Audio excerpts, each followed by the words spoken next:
Voilà, nous vous saluons, peuple de Dieu, dans notre émission Son de vie.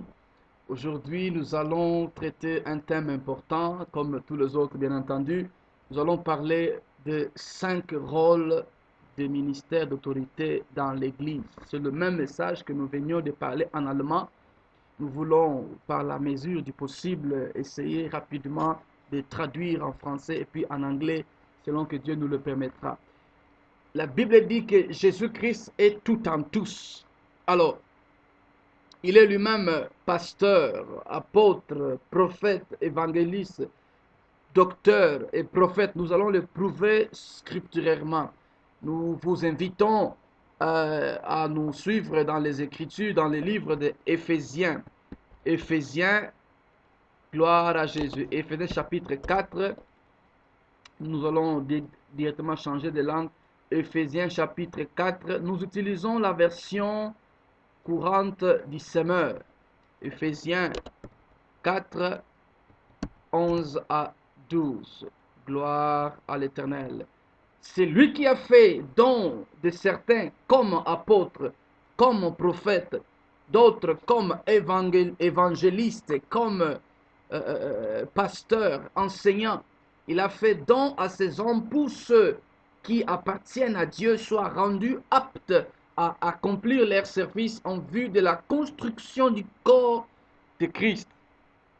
Version de semaine nous parle de construction du corps de Christ. Ainsi nous parviendrons tous ensemble à l'unité dans la foi et dans la connaissance du Fils de Dieu, à l'état adulte, à un stade où se manifeste toute la plénitude qui nous vient du Christ. Gloire à Jésus. Dorénavant, j'aimerais dire, les 5 ministères ne sont pas des ministères en degré.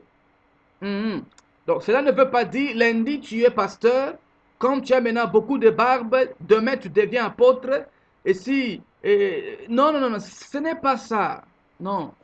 Les ministères ne sont pas en degré, mais les ministères sont en fonction. Tu es pasteur selon l'appel et la fonction que le ciel t'a confiée sur la terre, dans l'église locale et dans l'église corps de Christ.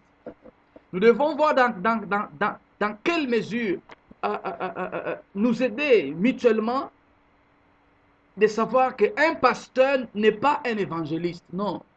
Et un évangéliste n'est pas un prophète, et vice-versa. Et un apôtre n'est pas évangéliste. On peut, dans les minutes qui nous sont données, essayer de pouvoir stabiliser, positionner les doctrines dans nos cœurs afin que nous puissions croître à la stature parfaite du Christ. La Bible dit ceci, il a donné aux uns comme pasteurs, aux autres comme évangélistes, aux autres aussi comme prophètes, pasteurs et docteurs et prophètes. En réalité, donc, Jésus, il a donné aux uns comme. Alors, lui-même est le véritable. Tous les pasteurs que nous avons, les prophètes, les évangélistes, les docteurs, ne sont que des images de la vraie réalité. La réalité où ils ne sont que des ombres du point réel. Le point réel, c'est Jésus lui-même. Et il fait don aux uns comme. Donc, si tu es pasteur, mon frère, tu n'es que comme. Ou bien, tu dois être comme Jésus. Pasteur, nous le voyons dans Jean 10. Tout le chapitre 10 nous parle de Jésus comme pasteur, comme berger. Le pasteur du troupeau, il protège les troupeaux. Il protège les troupeaux contre les dangers. Il conduit les troupeaux afin que les troupeaux ne mangent pas un mauvais breuvage. En tant que pasteur, tu as le devoir de surveiller qu'est-ce que ton troupeau mange. Manger, c'est croire. À quoi croit ton troupeau? Qu'est-ce que ton troupeau croit? À quoi croit-il? Et tu dois aussi faire attention de savoir que tu as les bâtons et la houlette. Donc, les bâtons, quand il faut frapper. Même si c'est un partenaire financier dans l'église, quand il déroute, il quitte le chemin, il faut frapper. Il faut frapper, même si c'est une famille qui t'aide beaucoup, il faut frapper, c'est pour les biens. Parce que si tu ne le frappes pas ici sur terre, dans ton église, Dieu te frappera, tu seras écarté de ton rang. Il ne faut pas seulement être lion, tu frappes, tu frappes, tu frappes, tu frappes. Non, il faut aussi être un agneau. Il faut aussi avoir la houlette, avoir la compassion avec ton troupeau. Aller là où ils sont tombés et vérifier la chose, soigner la chose et récupérer-les dans le service. Un pasteur a ou doit avoir un grand cœur. Que Dieu vous bénisse. On fera un séminaire sur chaque ordre de ministère. Mais pour l'instant, on va en cours derrière le temps. Jésus est aussi pasteur lui-même. Jésus est aussi lui-même évangéliste. Nous le voyons dans Ésaïe 61. Il dit, l'Esprit du Seigneur est descendu sur moi. Il m'a oint pour apporter la bonne nouvelle, délivrer les captifs. Paul en parle dans Romains 10. Il dit, mais qui enverrai-je? Qui va aller si personne n'est envoyé? Oh, car ils sont beaux les pieds qui annoncent l'évangile de paix. L'évangéliste, il est celui qui annonce la parole.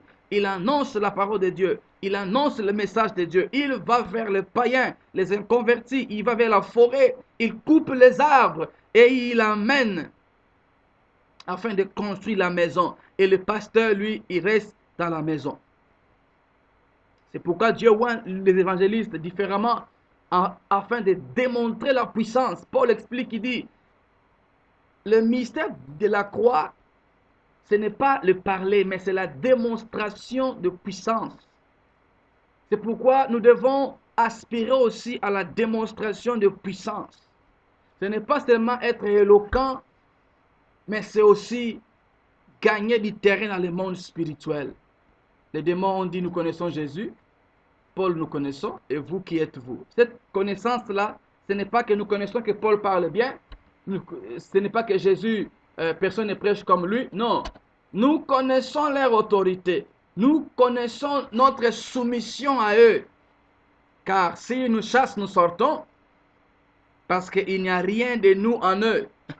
Donc, nous devons aussi aspirer à la puissance, démontrer la puissance, pas trop parler, mais démontrer la puissance. Donc, l'évangéliste, il a la capacité, oint par Dieu, pour aller dans les masses, aller dans la forêt, casser les arbres et venir avec, afin de les planter dans la maison, dans la bergerie.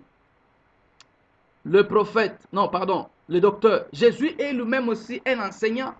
Nous le constatons dans Jean 3, un croisement prophétique. Jésus croise quelqu'un de nuit. Une personne vient le voir la nuit. Nous sommes avec Nicodème, notre frère Nicodème. Jean 3, tout le chapitre. On peut même voir à partir de 6 et les suivants. Jésus, on lui pose la question. Nicodème dit, nous savons que tu es un docteur venu de Dieu. Dans le nous, on comprend que Nicodème lui-même comprend qu'il croit à Jésus et il a caché une tierce personne disant, nous croyons en toi. Cela veut dire quoi? Jésus, il est docteur. Qui est un docteur? Un docteur, il prend le même verset que tu lis chaque jour là. Mais quand il est un docteur, il te les prend, même les Jean 3,16 là, il peut te les expliquer en 4-5 dimensions. Il nourrit ton âme, il nourrit ton esprit. On a besoin de docteurs qui nous montrent le Père. On a besoin de docteurs qui nous ouvrent le mystère de la Bible, qui nous font asseoir dans le verbe pâturage. Pas des gens qui nous font aller manger par les lions, non, mais des gens qui nous font asseoir dans le verbe pâturage, où nous croissons, où l'onction grandit. Pas des gens qui nous poussent vers des lits là, non. Pas les gens qui nous poussent vers des gloires, qui nous coupent les cheveux, l'image de l'alliance, mais des gens comme Ananias qui nous approchent et ils nous font ouvrir les yeux à Paul. Alléluia. Jésus, il est lui-même aussi le prophète. Il a dit, aucun prophète n'est reçu dans sa patrie. Il a dit ça à son sujet lui-même. Et la Samaritaine a dit aussi à Jésus, maintenant je crois que tu es un prophète de Dieu. Là, nous sommes dans Jean 4. Jésus est lui-même aussi prophète. Le prophète, il amène le message divin au peuple. Le prophète parle à l'église locale. Il parle à l'église corps de Christ. Je ne parle pas ici du don de prophétie. Les dons de prophétie, chaque chrétien est capable de l'avoir. Les dons de prophétie, nous sommes dans 1 Corinthiens 12, 4 jusqu'à 9. Mais le ministère des prophètes, c'est différent. Et le ministre prophète, il a une épaisseur différente dans son don de prophétie. Le don de prophétie est un instrument tranchant dans la vie du prophète. Le prophète cesse d'être prédicateur par la bouche, il devient prédicateur messager par sa vie. Le prophète aspire ou bien respire le cœur de Dieu. Le prophète, il est un message, une lettre divine. Gloire à Jésus. Jusqu'aujourd'hui, on a besoin de prophètes, de vrais prophètes. Pas des gens qui ont donné 10 prophéties à 10 femmes et ils s'autoproclament prophètes. Non, non, non, non, non. Non, non. Le temps est venu que le Saint-Esprit va rétablir les ministères. C'est pourquoi on a besoin de vrais prophètes et de vrais apôtres, des témoins du Seigneur, des témoins de Christ. L'apostolat, l'apôtre, ce n'est pas parce que tu as fait 4, 5 églises que tu es a fortiori forcément un apôtre. Non, nous le comprendrons plus tard. Mais fonder des églises, c'est un des caractères d'un apôtre béni de Dieu. 5. Jésus lui-même, il est aussi un apôtre selon Hébreu. Là, on peut lire Hébreu chapitre 3. Gloire à Jésus. Hébreu chapitre 3, verset 1er. La Bible dit, c'est pourquoi mes frères, vous qui appartenez à Dieu et qu'il a appelé à avoir part au bien céleste, fixez vos pensées sur Jésus, le messager et grand prêtre de la foi que nous reconnaissons comme vrai. Le Seigneur parle du messager. Allons chercher second. Qu'est-ce que dit second?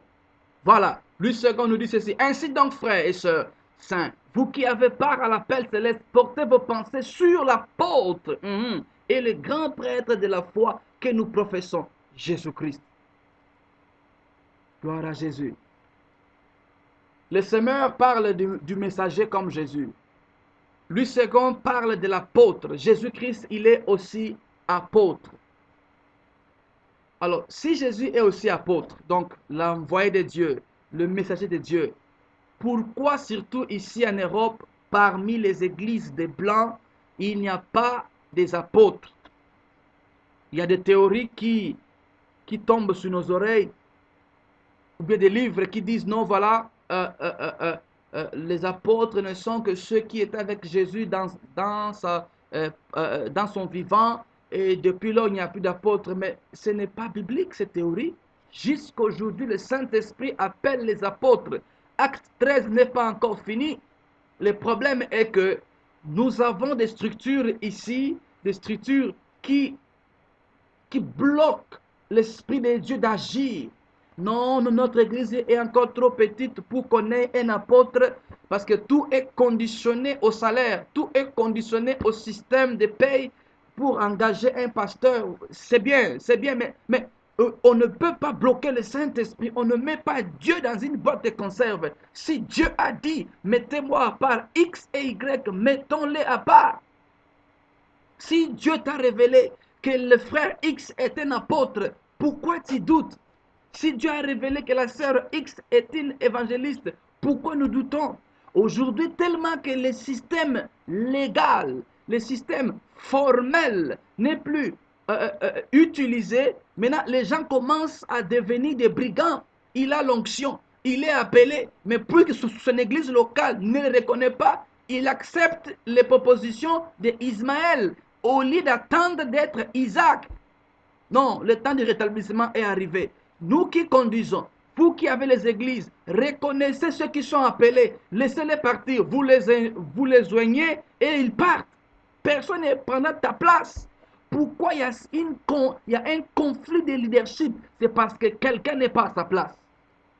Quand quelqu'un n'est pas à sa place, il chôme et sa place chôme. Et celui qui n'est pas à sa place fait chômer la place qu'il utilise.